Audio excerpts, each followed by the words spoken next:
Hey, it's Jordan. Delighted to be joined by Heather Goodall. You're a worker at the Amazon in Albany, near Albany, ALB1. You were the lead organizer for the union campaign, which unfortunately didn't work out this time, which we'll get into.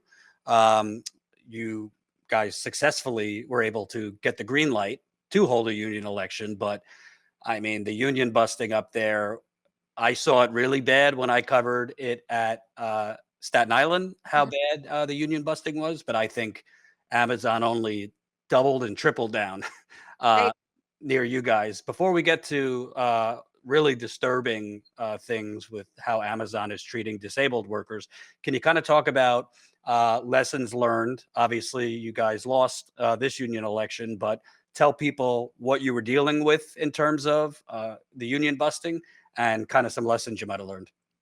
So, some of the things we can get into a little bit more detail with the union busting, but you're absolutely right. They called out all the stops, up to and including blatantly lying. And as many people know, I was documenting and recording everything. So, the lessons learned would be to create kind of a more secure environment for our workers, maybe having a little bit more time to engage with them and help them to see that some of the tactics that they're using, such as, you might lose benefits, maybe if we had more time to engage with them, and working closely with the executive board of the ALU, maybe when Christian has a little bit more time to be present. So I would say maybe investing a little bit more time into the campaign and the actual election next time might be something to consider. Yeah. I kind of think about it in terms of how I cover campaigns on the road. Mhm. Um, more progressive candidates, they don't take corporate money. So they're really reliant on people to donate. And they've been hammered by super PACs, super PACs flooding in. And I kind of look at it the same way because you guys are being hammered by this army of consultants Yeah, that Amazon has brought in from out of state. They came in at JFK 8 and they came in at ALB1 to the yeah. point where they were basically hovering over you. So I feel like not just for your location, but any warehouses that are trying to unionize with Amazon, you're Mhm. going to have to be prepared that they're just going to move these consultants from one place to the other and have kind of a way of responding or messaging to the workers so they're getting the alternative the real facts in contrast to the union busting they're experiencing. Mhm. So here's the thing with that. As prepared as we tried to be with the union busters, there was probably a 4-to-1 ratio. They probably had four associates per one union buster. The other thing is, we discovered that they were really delving into our personal lives. And I would venture to say that it's a pretty safe bet that they were doing background checks and investigating our social media in an attempt to connect with us. For example, and I recorded a conversation with a union buster, at which time I said, "Why are you asking people their personal business? Are you a therapist? Why are you doing that?" Because I wanted to find out, why are they delving into people's personal business?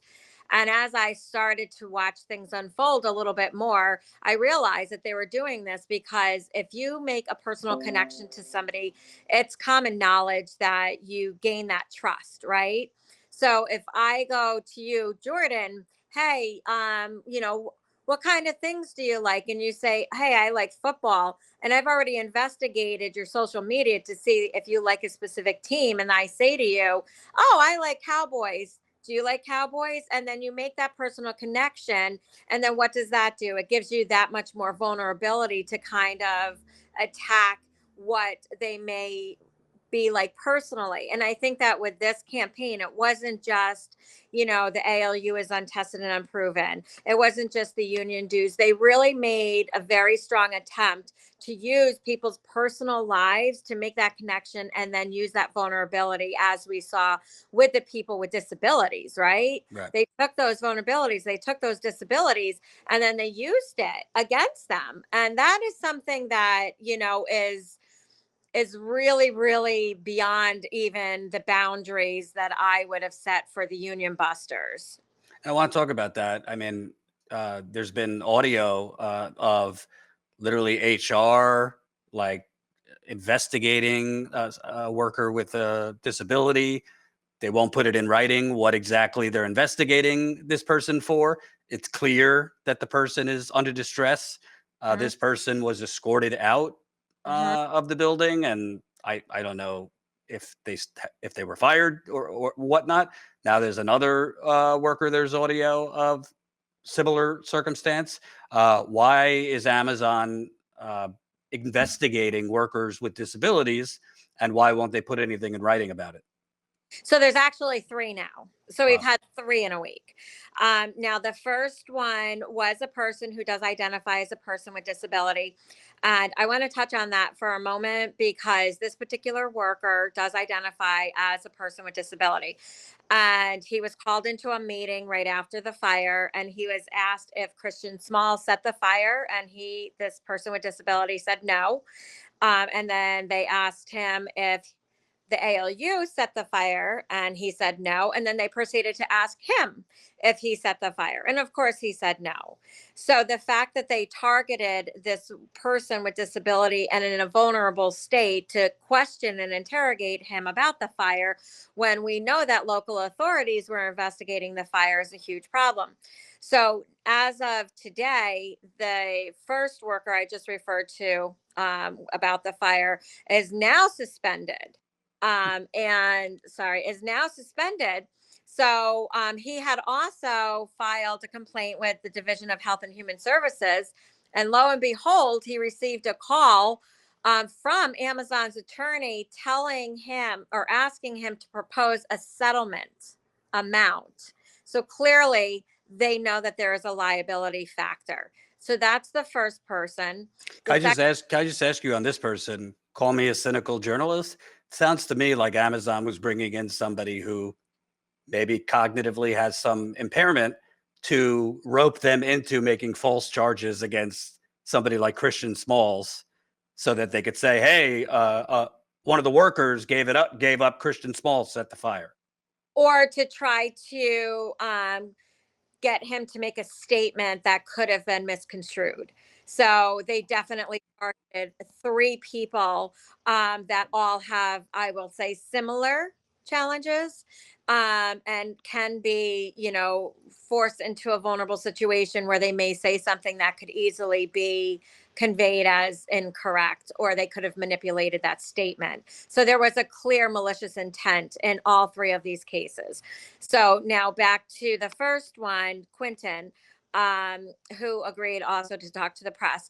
So Quentin was the first one with regard to the fire. And he is the one that Amazon's attorneys had also contacted about this alleged settlement. And I told him, do not do anything, and put him in touch with the attorney. The second person, Brandon, we heard the recording. And these are all, by the way, people that I have supported in getting accommodations and defended in the warehouse and advocated for throughout the last couple months. So the second person, Brandon, he was called into a meeting, and that's the person that I recorded a conversation. They refused to give him something in writing simply because he does have this disability. He wanted something in writing. They wouldn't allow him to stay on the phone with me for support, and they ended up sending him home with, they said, with pay. So 5 days had passed. Brandon didn't receive a call. He was concerned about his job. So he went into the warehouse, at which time they denied him access to even the bathroom, even though he was still on the schedule. He was still showing as an active employee, but they would not allow this person that they knew had accommodation to take additional bathroom breaks the opportunity to use the restroom under any circumstances, at which time, he did have an incident, and was forced to leave the building to go to a bathroom at a local studio. That was the second one. So now the third one actually was an employee that came from JFK 8. So this employee came from JFK 8. She also has a very similar disability, cognitive, if you will.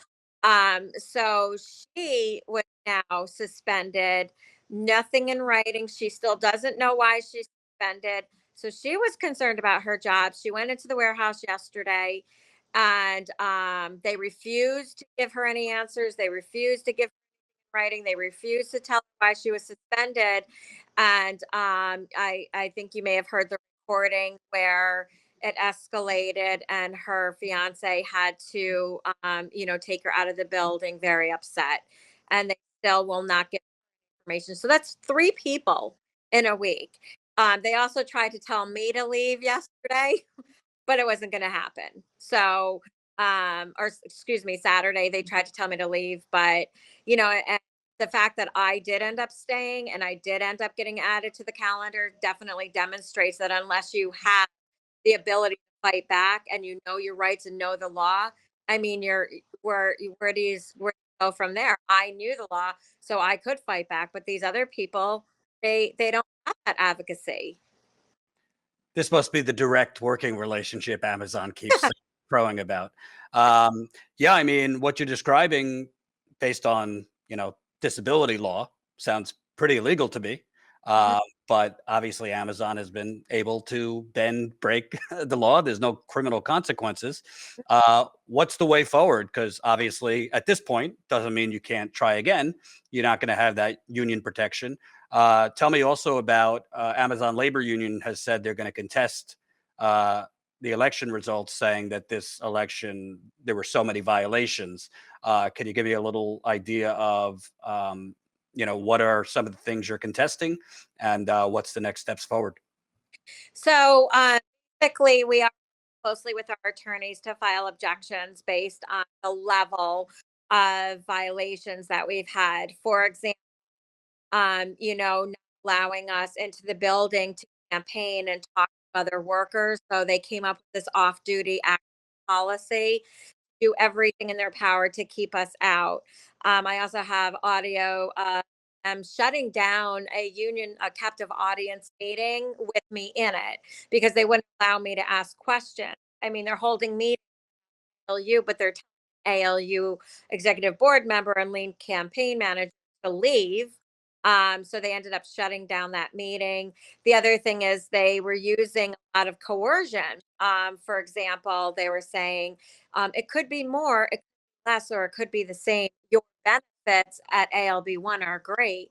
So two, just a worker, you're in that meeting and you hear more, less benefits, what would you be led to believe would happen, right? So people felt pressure to vote no because they didn't want to lose their benefits. And Amazon did a great job with implying that you would lose your benefits and that there might be no raises. They also neglected to point out the fact that we are status quo and the benefits that we have right now is our platform and where we start. They were presenting the narrative that if we get a union and you vote yes, then we start from scratch and you could get nothing. So that was another violation. Taking down our signs, of course, illegally um, retaliating against not just myself, but other workers that they terminated. One worker was terminated for 2 hours UPT. We were able to get his job back, but we have a laundry list of things. The captive audience meetings were presented as being mandatory. They had signs throughout the warehouse, your workplace, your choice, vote no. I mean, how is that your choice when you're being, told by the person of authority when it comes to careers telling you to vote no? So they absolutely abuse their authority over workers as well. And a lot of these workers, you have to or take the bus. Some of them have criminal backgrounds. Some of them are disabled and they feel like they don't have their only choice. So Amazon took advantage. I was also told that there were some cases where either consultants or whomever was walking into the tent where the voting was going on with vote no shirts or some type of paraphernalia. Is that accurate?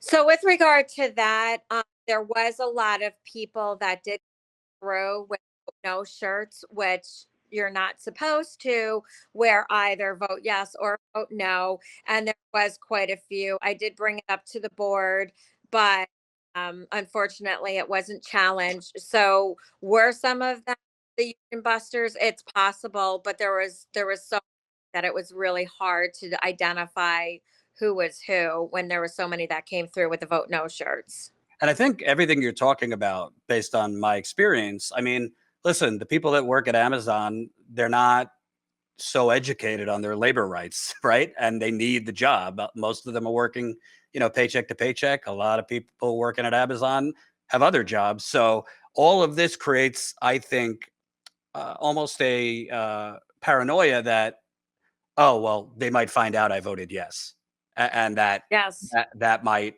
you know, risk my job. Do you feel a lot of not a lot, but do you feel like that might have gone into some of the no votes? Yes, actually, people told me that Amazon has so much money. They get away, there's so many things that Amazon gets away with. It's not a secret, right? Because they do it knowing that by the time that we get our day in court, they will already bypass the election, or their consequences, what, to pay a fine, and they have so much money. So workers were concerned that they would find out.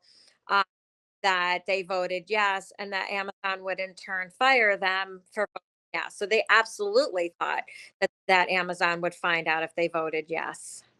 Gotcha. And my last question, kind of what's next for you, for the workers, because you're basically you're basically the single-handed union. Obviously, there's other organizers with you, but you're the ones representing these disabled workers when HR is trying to screw with them. Uh, what kind of keeps you going even after this defeat? Well, because when people put their faith and trust into me, I take that very seriously. And to see people that are in a situation where they don't have advocacy, that's my driving force. I have a little girl who's a diabetic. So I think of her oftentimes. Imagine if she wasn't being accommodated. I myself have a heart condition and left by ambulance because I wasn't accommodated. So if I have the ability, based on my experience and knowledge, to advocate for these people, and hope that in the near future we will see a union drive at all Amazon houses. And I haven't lost faith and hope that that day will come. So in the meantime, we can't abandon people that need a voice and need support, because the longer we allow Amazon to get away with this, the longer it's going to happen. So I will remain that very steadfast, strong voice to say, no, this is not happening on my watch. And trust me when I tell you, Amazon, one of the union busters, I guess, at one point, we didn't see her coming. So I said, absolutely. And I will continue to do that. So driving force, is both personal and professional. And if I know that I'm making a difference, which I know in my heart that I have, then I'm going to continue to do that. And that we will see Amazon Union across the nation very soon. Thank you for taking the time. Keep up the good fight, and we'll stay in touch. All right. Thank you. Take care. Okay. Bye bye.